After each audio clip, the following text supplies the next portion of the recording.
World Book Day. Now this is my little nook, okay? I'll just get snugly in here a little bit. I've got some books here, got my mobile just in case.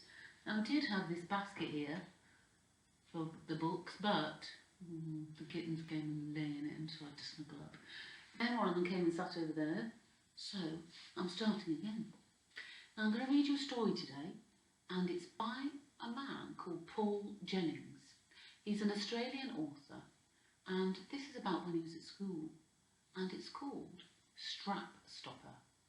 Now a strap is another word for a belt, a leather belt. Here we go.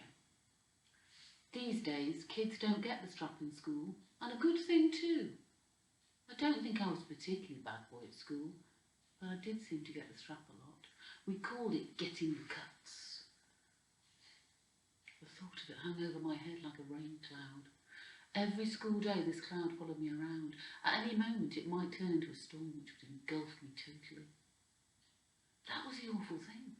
Not knowing when the cloud was going to break, not knowing when I might do something which would incur the wrath of my particularly awful teacher I'd had that year. His name was Mr. Down, but we called him Downy. I remember him walking into the classroom on the first day of school. What was he going to be like? A wonderful human being who would fill our year with fun and laughter? A tyrant who would leave you trembling all day? A weakling who would let his pupils run all over him? No one knew. The class fell silent. Everyone watched his slightest move. He walked over to the side of the wooden cupboard at the front of the room. He opened the door and took out a hammer and a nail. He banged the nail loudly into the side of the cupboard. Each thump echoed around the room and made us all shake. What was he doing? Finally, he unrolled a long leather strap from his pocket and he hung it on the nail. We all quivered. Now we knew the answers to our questions, and he hadn't even spoken a word. This man made 52 children's lives miserable for a year. One minute you'll be innocently sitting there minding your own business, and the next you're hauled out in front of the class and publicly punished. I could live with getting the strap for doing something genuinely bad, but not for nothing. It hurt much more to be strapped when you were innocent. Once, when I was puzzling over a page of sums, I remember chewing the end of a red pencil, pressing it thoughtfully against my head, thinking, "Jennings!" roared a loud voice. "You've got the measles!" I looked up in astonishment. I felt quite well, but I sort of hoped it was true. A week off school with the measles was a week less suffering in his classroom. Downy bent over and inspected my head more closely. Of course, the red spots were not spots at all. They were dots made by the end of my wet pencil. Little veins bulged out on Downy's face. He dragged me out the front and gave me 6 of the best. Ka-ch! I remember walking home nursing my sore hands. Do you know what I said to myself then? When I grow up, I'm going to find Downy, I'm going to flatten him, I'll bash him up, I'll pay him back one day. I nursed my hatred for this man every day. On the way to school, I would sing a little song to myself. I made it up based on an old rhyme. Bald head down, went to town, riding on a pony, stuck a feather up his bum and called it macaroni. You know, I was never really one to use bad language, but this act of secret defiance made me feel a little bit better in my silent suffering. Don't get me wrong, sometimes like everyone else I did do stupid things, and once at break time I found a large apple in my lunch bag. For some unknown reason I decided to throw it up in the air. At that very moment the apple left my hand. I saw Downy watching me. With our eyes we both traced the arc of the apple soaring across the sky. Its journey continued. For a moment I thought it was going to go into orbit. Then it froze and fell downwards to earth, and a girl named Julia was innocently skipping and laughing in the playground. Julia was Downy's favourite. He always chose her to arrange the flowers, to clean the blackboard. Oh, the fear. fraction of a second, the whole picture froze in my brain. I just knew what was going to occur. Smash! The apple hit Julia fair on the head. The apple splattered into a million fragments, and she dropped to the ground like a stone. Mrs. Henderson, who taught the infants, rushed over. "What happened?" she yelled at Downey. He grabbed me by the ear and spat out, This! He couldn't find bad enough words to describe me. Threw an apple at the girl and rendered her unconscious. Julia was taken to the sick room, where she rapidly recovered.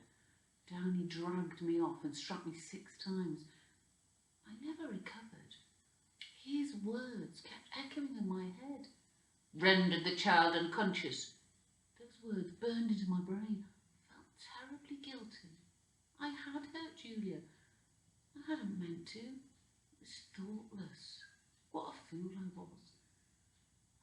Sometimes I would lie in bed and say the words to myself, rendered the child unconscious. I would roll them round in my mouth like some unpleasant medicine that I just couldn't bring myself to swallow.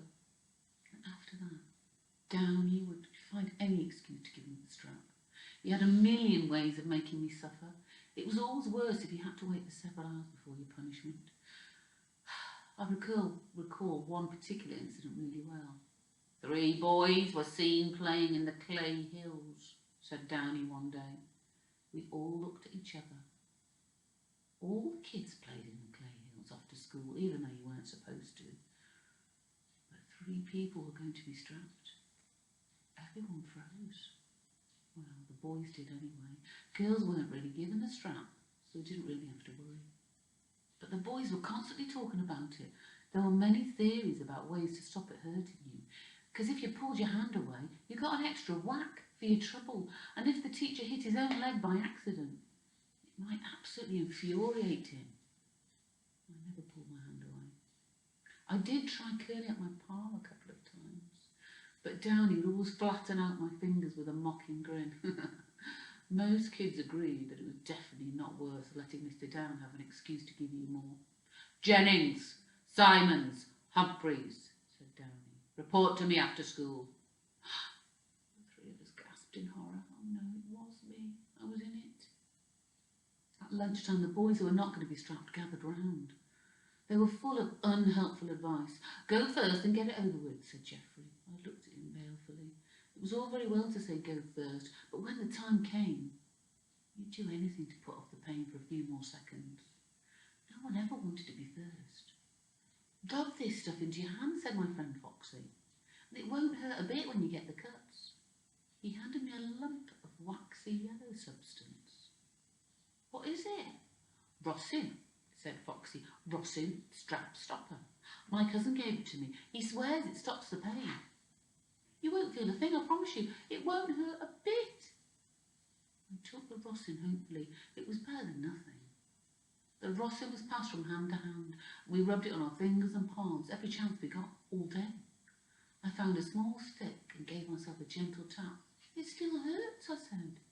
Well, it only works on really hard wax, said Foxy. It's guaranteed to work on the strap. The day wore on slowly. Oh, the terror. There was a chance, a small chance, that we would get a lecture and nothing worse. All day like condemned men in their prison cells, we waited. But in our hearts, we knew it was going to be the strap. Thank goodness for the strap stopper. Finally, the dreaded moment came. The 3 of us stood shaking on the platform at the front of the empty classroom. Simon's face was clammy and pale. Humphreys stood defiantly, not showing his fear. I felt sick. Line up, said Downey as he took the strap down from his nail. No one moved. You first, Simons. Beads of sweat started to trickle down Simon's temples, and with trembling knees he moved forward. Then you, Humphreys. Humphreys moved into second place, and I was last in line. Poor Simons, I've never seen anybody look so scared. His face was white. Hold out your hand. Simons held out his hand. The poor kid. He was absolutely filled with terror. Down came the leather strap. Simon's face froze. Then he just dropped to the floor like a sack of wheat. Now it was Downy who turned pale. He bent down and shook Simon's head. No response. Simon's had fainted. Then I noticed something I'd never seen before. Downy was worried. He glared at me. "Quick," he said, "fetch Mrs. Henderson." I turned to go, but Downy grabbed my shoulder and thrust the strap towards my face. "Not a word about this," he said. He shoved the strap into a drawer and closed it.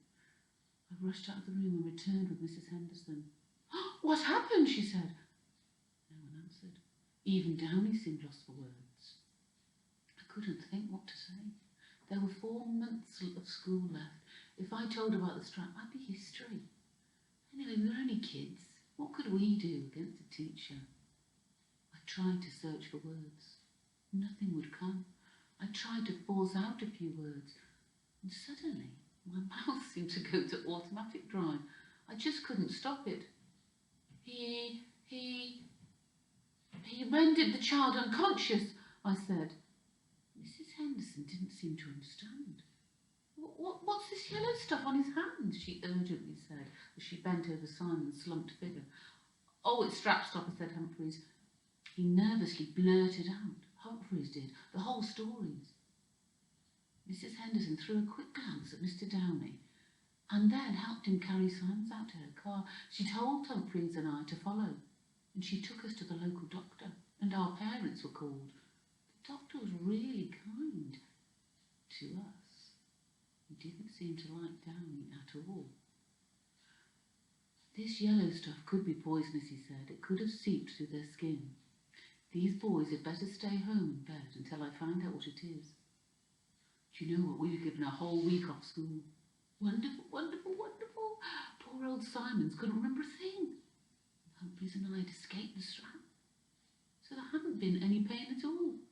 The strap stopper turned out not to be poisonous, but it had saved the day. When we went back to school, Downy had gone. Moved to another school. I only saw him once more, many years later. My next teacher was Mr. Hooper, a wonderful man who filled our life with joy and laughter. He showed slides of his travels around Australia and amazed us with his stories of mountain climbing and exploring Antarctica. He loved music, and he had the whole class singing at every opportunity. There was no fear, no strap. I loved school then. I couldn't wait to get there. The days and weeks just flew by. My only regret was not telling him how much I'd appreciated being in his class. I was too shy at the end of the school year, and I just gave him a small present like everyone else. He never knew what joy he'd given to us all, you know. Never. When I moved on to a secondary school, I found out they didn't use the strap at all. They had the cane instead. It was a long, thin stick that stung like the blazes. I only received it once. I was never good at football, and it was my practice to sneak off and read in the library instead. The librarian knew what I was up to, but she kept quiet about it. I was safely hidden because the other classes would be in there doing research, and no one noticed an extra student. One day, however, the library was empty. The headmaster came in and found only one boy reading in the corner. "Why aren't you at sport, Jennings?" "I like reading better, sir," I said in a weak voice, "and I hate footy." He took me off to his office and gave me 3 stinging whacks on the hand. Oh, many years later, when I was a man, I received a letter from that school. It was from the librarian. She told me that the boys loved the books I was writing now as an adult, and would I come and speak to them about writing stories? I went, and I have to say I enjoyed talking to those students and looking around the library that had been my refuge for so long. I told the boys a lot of stories that I'd made up and put into books, but I didn't tell them the true yarn about getting the cane. Sometimes it's better to keep quiet. Later, I grew up to be a teacher myself. On one particular day when I was visiting the education department, I found myself on a lift with a small, bald-headed man. It was Downy. I suddenly realised I towered over him. He seemed weak, old, unhappy. My childhood thoughts of bashing him came flooding through my head. As the lift headed upwards, I stood next to him, chewing the familiar words sounding like bad medicine in my head. "He rendered the child unconscious." The lift doors opened. Downy walked down. My angry thoughts just vanished with him when he walked out. And they closed on that part of my life forever. Well, almost. 10 years later, I applied for a job as a lecturer at a teacher's college. On my first day in the new position, I read down the list of staff members named in the college handbook. I noticed a name. Mr. Hooper, the marvellous teacher who had told us tales about exploring Antarctica. I rushed around to his office and thanked him for the wonderful year he'd given me at school. I've never forgotten you, I told him. It really was the happiest year of my life. We both stared at each other with tears in our eyes. I could tell that he was very moved. When I got home, I rummaged around in the drawers of my desk. Finally, I found what I was looking for, and I took out a lump of yellow rosin, and I dropped it in the bin. And you know what? It didn't hurt a bit. So that was by Paul Jennings. Hope you enjoyed it. Now, just before I go, I wanted to say really, really big well done for all your remote learning and for how you've tried so hard. Really proud of you all, you know. I won't be on the Zoom call tomorrow because I'm on a course. So I wanted to say really, really well done, and I'm really looking forward to seeing you all next week. So have a good week, rest of the week. Enjoy your weekend, and I'll look forward to seeing you next week. Well done, everyone. Take care. Bye.